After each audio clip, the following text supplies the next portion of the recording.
Welcome to another Star Citizen Addicts Anonymous. I am Nikki Batgirl D'Angelo, and this is episode 60.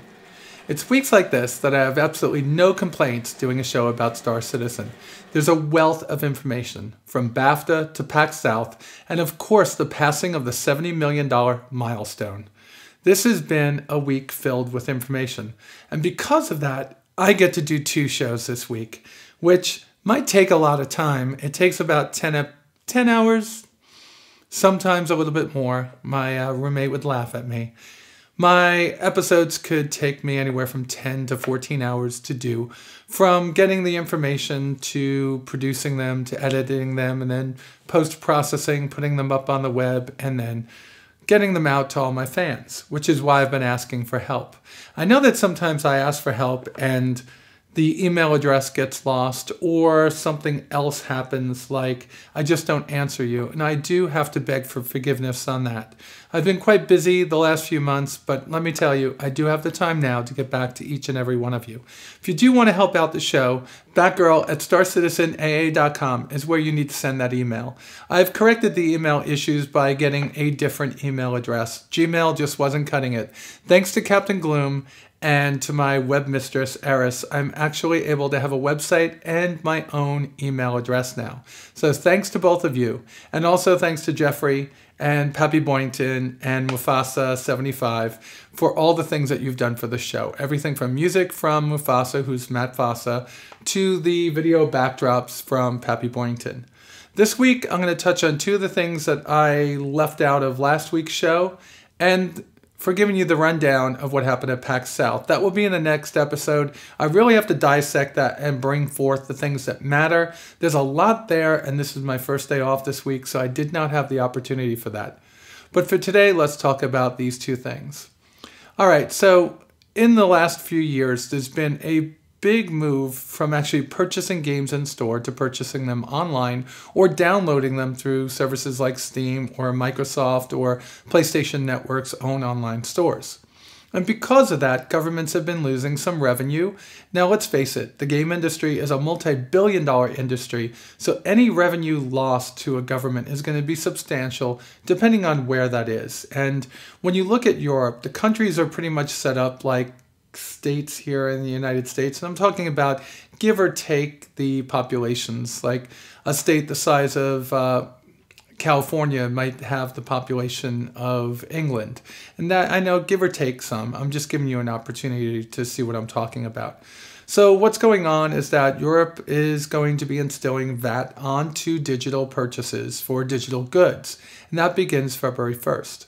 So in this first feature, I'm going to talk about that and how it affects those backers of Star Citizen that do live in the European Union. So here we go to our first feature. Last week, Cloud Imperium Games made an announcement about the changing of VAT in Europe. Now in the United States, two states, and I believe they're Texas and California, currently charge tax for online purchases, whether they be digital or physical goods. Now, as things like video games start moving out of the stores like the Best Buys and the Targets and the Walmarts and GameStops and onto online distribution like Steam, I mean, local and federal governments around the world are looking for ways to capture the revenue that they're going to lose. The video game industry is a multi-billion-dollar industry, so it would mean the loss of a lot of tax. So certain states in the U.S. have been charging tax on digital goods, and now it seems that most of Europe will be doing that with changing their policy to include the local VAT, value-added tax in the different countries to any digital purchase. That could push the cost of a ship up as much as 17% or more. I'm not sure what the VATs are in all the different countries. I do know that they're substantially higher than the typical sales tax here in the United States, which sits somewhere between 5 and 9.5%. I'm not sure if anyone's at 10. I think the most I've seen is 9.75% actually. So this is something that's going live on February 1st, and there's no way around it. They have an office in Manchester, and that is going to require that when they sell things in Europe, you just have to maintain this VAT on every purchase that's made to a European customer. For people that are not in a state in the United States or a country around the world that doesn't charge a VAT, this is not going to affect you. So, what has that done for us? Well, people are talking about the sky falling down, and this is the end of all things, and it really isn't. It's inevitable that each and every one of us here in the States are going to pay this tax at some point. Not a VAT, but taxes on digital purchases. A lot of states have already started the process by which they're investigating how much money they would gain or lose by doing this or doing nothing about it. So CIG is making up for it with a sale. Let's go to the main page and talk about the sale. So every major ship that was released in the last, well, I should say limited ship that was released in the last year and a half to 2 years is up for sale again, except for the truly limited designs like the Javelins and the Idrises and I think the Jumps too. I'm not 100% sure. So anything that it's not just limited in the time it goes on sale, but is limited in the numbers sold, like the Scythe, will not be for sale. But everything else, like the LX 350R, Super Hornet, Mustang Delta, and M50 Interceptor, are now for sale, as are all of the different packages that they have. The Aurora LX, 350R, F7CM, Mustang Delta, and M50 Intercepted package. And these are the anniversary packages over here. You're also going to see a lot of the different upgrades and cross-chassis upgrades that are going up for sale. And of course, the not-so-hangar-ready ships like the Cutlass Blue and the Anvil Gladiator and the Freelancer MIS, which actually is hangar-ready. Wow. And packages to go along with those. And let's talk about the concept ships like the Car 2, Banu Merchantman, the Caterpillar, the Retaliator, my favorite, and a new favorite of mine, the Starfarer. So for those of you that are in Europe and don't know about this, I apologize for CIG to you. It's not them, and I feel horrible that you have to go through this because it does add a considerable amount to a purchase of $100 or more. However, make use of the time. On January 31st, it will be your last time, your last chance to get any one of these ships we just talked about with no VAT attached to it. And with that said, let's get back to the rest of the show. Now that is disappointing, but it's understandable. And I do expect that those of us that live here in the States are going to start seeing local governments and state governments taking part in things like this. Well, mostly state governments. There's a big loss of revenue for things like game purchases online. And I know that us game players, we don't want to have to pay more money for those things. It's one of the benefits of going to something like a Steam game over a game that's in the store. You save a few dollars. But this is going to change, and it's going to change in the near future. There's already states out there that are doing it, like Texas and California, and there will be more before we blink an eye. So I am sorry for you folks over in Europe that are going to be going through this. But of course, with the added, with the benefit of having that limited ship sale coming out until the 31st of January, you have an opportunity now to get the ships that you didn't have. It just stinks that it's in January when you're probably paying off all of your holiday bills. And with that said, let's move on to the next one. The next one is, there was a patch last week. It was version 1.01 of Arena Commander. Let's just say it was a bug fix and a couple of enhancements and balancing. So let's take a look at what version 1.01 took to us, or gave to us. This patch has been called a bug and balancing patch. So they're squashing a lot of bugs and balancing some of the ships and weapons, including missiles, in the game. There's a lot of things that were in the patch notes, and I'm not going to go over every single one of them. I want to touch on some very basic things. On the main page, they touch on the most important ones. Missiles now have a fuel system, and what that means is that they will run out of fuel after a set amount of time, different for each one of the missiles. And this is exactly how things work in real life. In the current system, I think they just go on forever, or I should say in the old system, since this went live last Thursday or Friday. But currently, you'll find that a lot of your missiles are much easier to evade because of this. They've also added an IR signal to missiles so they appear on your radar, and they'll appear with brackets around them or diamonds, I forget how to explain that, as they're being fired off from the Vanduul towards your wingmen inside of Vanduul Swarm, or as they're being fired from each and every one of you towards each and every one of you inside of the Arena Commander PvP matches. I think that this is wonderful. It is something that appears on radar screens in actual fighters when they have an opportunity, but they appear on a radar warning receiver, not on the actual HUD, which I think this is something that obviously would be different 1,000 years in the future. They've also added radar icons to differentiate between friendly and enemy missiles, which is cool. And the buggy has been added to the holotable UI. I find this very intriguing. Does that mean we're going to be able to arm the buggy with perhaps like a 50 cal on top? I mean, that would be amazing. But the fact that they're adding it to the holotable makes me wonder why, and what fun things will we be able to do with it? There is drag and drop sorting to power management menu. That's F3 on some ships. I've tried it and I find it to be buggy. I'm sure that to get past that, I just have to do what they actually suggested, which is to delete my user file folder and then relog in. And that's what I will be trying before I get back into the game. And then they've added a request to allow ship roll to be bound to mouse input. Don't know what this is. I think some people were using roll inside of the keys, but instead they want to use the WSAD. They want to use the A and D for yaw and the mouse for roll instead. I think that is okay. Whichever way they do it is fine for me. I find it easier when playing with mouse and keyboard to use the yaw being the mouse and the roll being the A and D. It's just something I've picked up, the habit I picked up from playing War Thunder. And of course, like I said, they added skins for the buggy, and there's quite a number of them. So let's take a look at things that are going on here. We'll open this in a new tab. We're going off to Voyager Direct, and we're going to take a look at a couple of things. So the first things that we're going to look at, buggies still fall under decorations, and we know they are not. They have an all-terrain camouflage, rifle green, tactical stealth, which is a black camouflage, I take it. Cherry, gunmetal, agate gray. And they're $5 each, so you figure $10, $20, $30 total to get all of those. Remember, you can get them in-game also when the game goes live.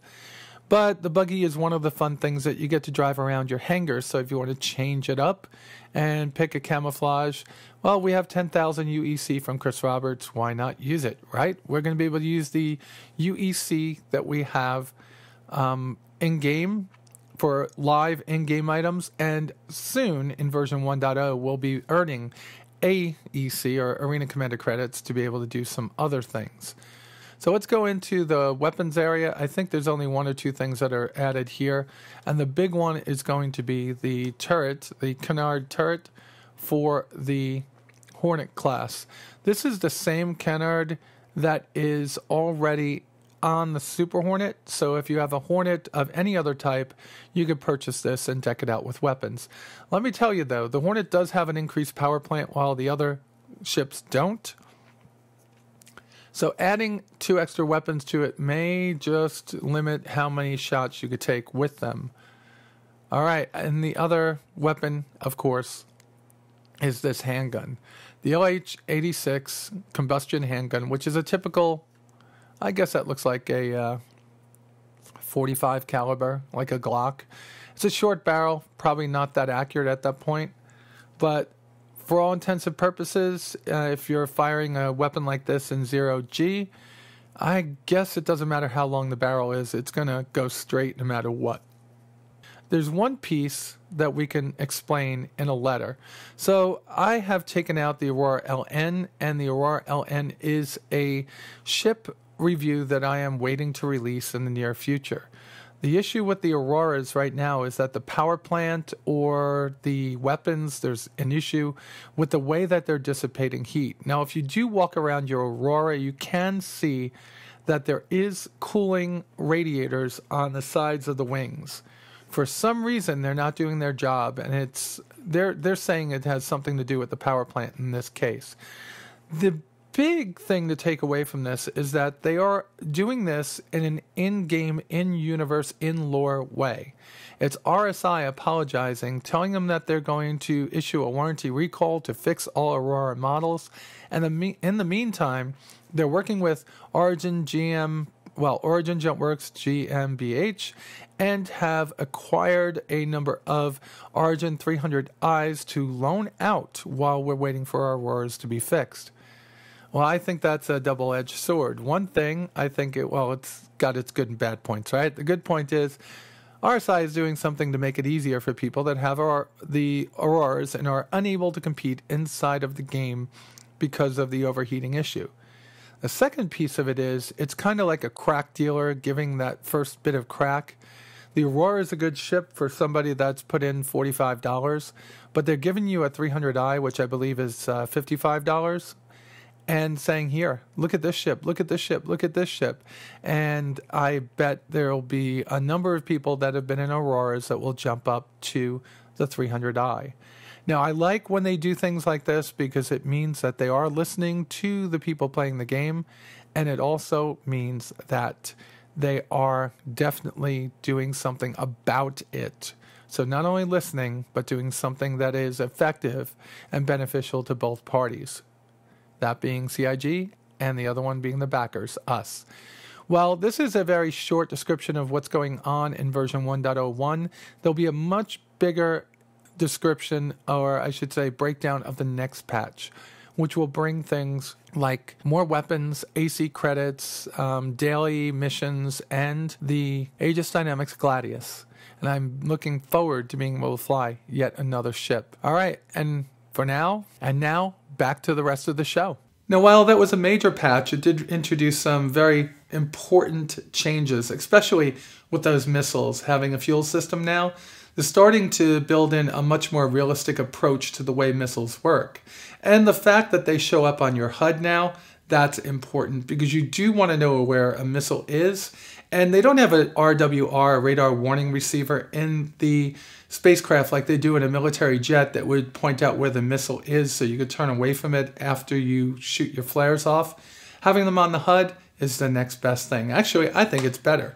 So with that said, let's talk a little bit about what's going on for the rest of the week. I have Ben, and if you listen to my State of the Game where we gave away the Mustang Omega, you'll find out that Ben and I did talk last week, but because of a problem with my preamp, or I guess you could call it my interface, I was able to release that 5 for Ben Lesnick. I do apologize for it because he did have a lot of great things to say, especially about the immersion factor in the game.